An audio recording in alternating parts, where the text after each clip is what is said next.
Prepare to be afraid. Be very afraid.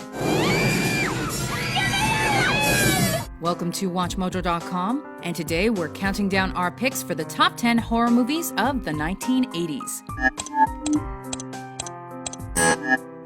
For this list, we're looking at those horror gems that established new groundwork, low-budget underground revelations, and the birth of the horror film franchise. This isn't for your eyes. This is part of a series of videos spanning the decades of horror cinema from the 1920s to the 2000s. We are the things that were and shall be again. Number 10, Hellraiser. I'm Frank. We start things off very bloody with Clive Barker's demented gothic masterpiece. We'll tear your soul apart. Based on his own novella, this gory marvel follows the poor unsuspecting victims of a possessed puzzle box. The box. You opened it. We came. After Frank tracks it down and is able to open it, it turns into a Pandora's box, unleashing unimaginable demonic creatures whose only purpose is to torture people in a hellish otherworld. Jesus wept. When he escapes and is resurrected, Pinhead and his Cenobites go on a soul-hunting mission. The Cenobites gave me an experience beyond the limits. With controversial and creative effects and sadomasochistic imagery, this sleeper hit made Clive Barker a household name. Kirsty, it's Frank. It's Uncle Frank. No! You remember? No! Come to Daddy. Number 9, Child's Play. Hi, Mikey! Although a moderate success at first, Child's Play, like most of our 80s list, became a cult phenomenon. When serial killer Charles Lee Ray is cornered in a toy store, he makes sure his soul gets transferred to a doll he just found.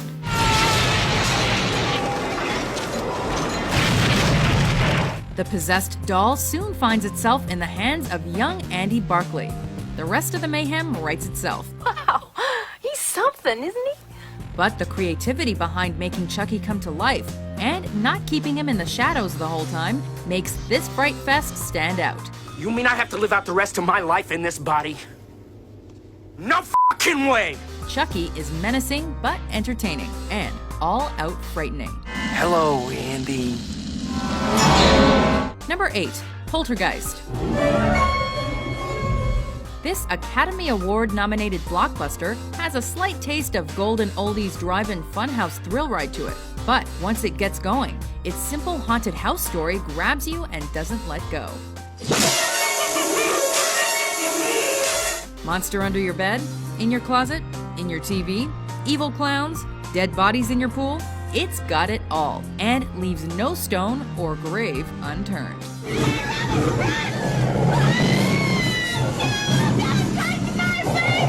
With a powerhouse team like Tobe Hooper and Steven Spielberg behind it, and released just 1 week apart from E.T., people knew what kind of extravagant special effects and storytelling to expect, and Poltergeist certainly delivered. No more. Number 7, Evil Dead 2: Dead by Dawn. Groovy. Although the original Evil Dead has many merits and is highly influential, Evil Dead 2: Dead by Dawn is what happens when you give a visionary all the freedom he needs. What's wrong? Who's laughing now? After much underground success and an endorsement by Stephen King, funding for a sequel became possible, and a young Sam Raimi saw an opportunity, but for a sort of reimagining. That thing in the cellar is not my mother. What would Evil Dead have looked like with a huge budget? Throw Ash into the same cabin, facing the same demons, add more comedic elements, and enjoy the purely insane pandemonium. Swallow this. Number 6, Friday the 13th. Not bad enough to have Friday the 13th. We got a full moon, too. What kicked off the longest-running horror franchise of all time, this cheaply made sleeper hit was developed as a response to the success of Halloween and other holiday-themed horror flicks. Oh, my sweet, innocent Jason. Sean S. Cunningham created something unstoppable, though. What started off as a revenge thriller about a killer stalking sex-crazed teens at Camp Crystal Lake turned into one of the most iconic masked faces in horror, and which also spawned sequels, spin-offs, a TV series, books, comics, video games, you name it. Jason has been to hell and back many times, and it seems like nothing is going to stop him.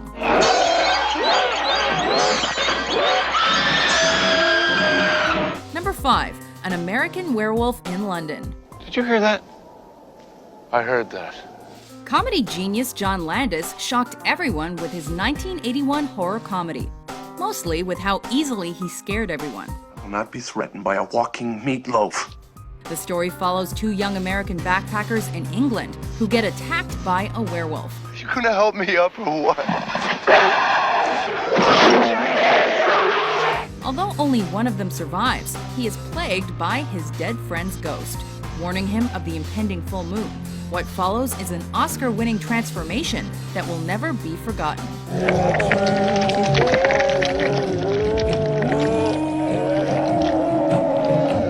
Released alongside other 1981 werewolf gems, like the equally frightening and classic Wolfen and The Howling, our number 5 pick stands out for being sophisticated, for having aged well, and for being a bite above the rest.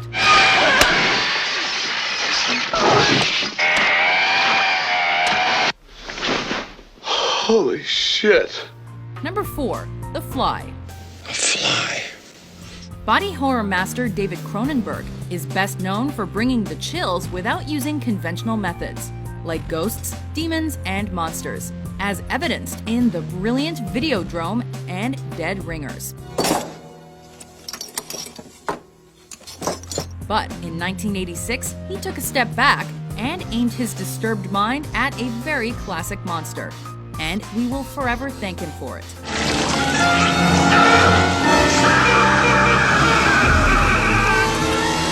Jeff Goldblum's slow transformation and deterioration into the Fly is the stuff of nightmares. Images you will never unsee, and moments that will make even the toughest guy hide behind a pillow.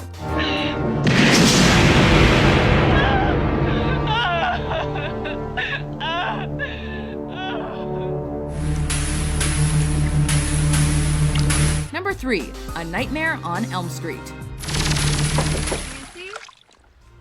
Director Wes Craven was inspired by the true story of a group of people who actually died while they were dreaming, and created a man of your nightmares. This is God. Putting a twist on the whole slasher craze, this dark fantasy series follows the demented and unrelenting Freddy Krueger, a demonic child killer and king of one-liners. Come to Freddy. Who's able to enter your dreams and use creative ways to end your life.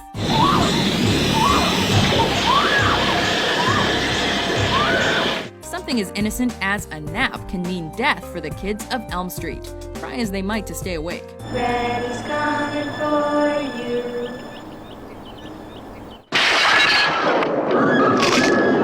Number 2. The Thing. Is that a man in there or something? Whatever it is, they burn it up in a hurry. Although The Fog was a worthy follow-up to Halloween, it wasn't until The Thing that John Carpenter was able to sink his teeth into his audience again and never let go.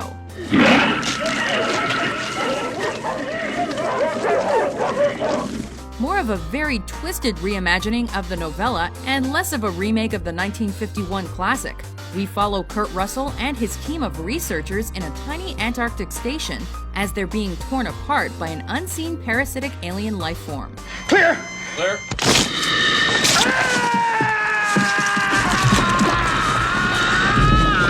It quickly devolves into pure claustrophobic paranoia, since the alien can take the form of any one of them.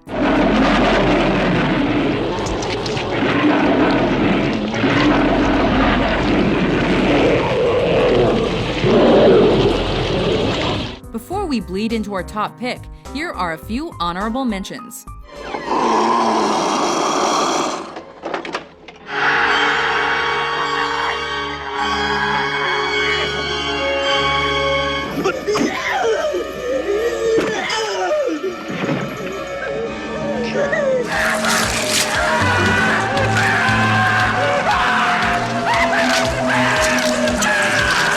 Number 1.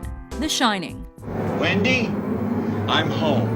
Master filmmaker Stanley Kubrick has successfully turned every genre into cinematic art. Comedy, drama, war film, sci-fi, historical epic.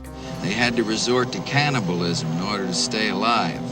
Which is why people anxiously awaited to see what he would do with horror. I must be losing my mind. He took another master's source material and turned Stephen King's already classic novel into what was hailed as a masterpiece in modern horror.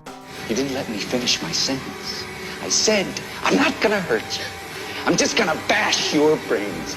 Unforgettable performances, iconic imagery and dialogue, stunning locations, ominous camera work, Jack Nicholson's descent into insanity boils ever so slowly below the surface, that people can only stare in stunned terror and pray it never happens to them. Here's Johnny! Do you agree with our list? Damn the bitch. Which horror classic from the 80s would you sink your teeth into? For more thrilling top 10s published every day, be sure to subscribe to WatchMojo.com. I'll be right back, okay? Just,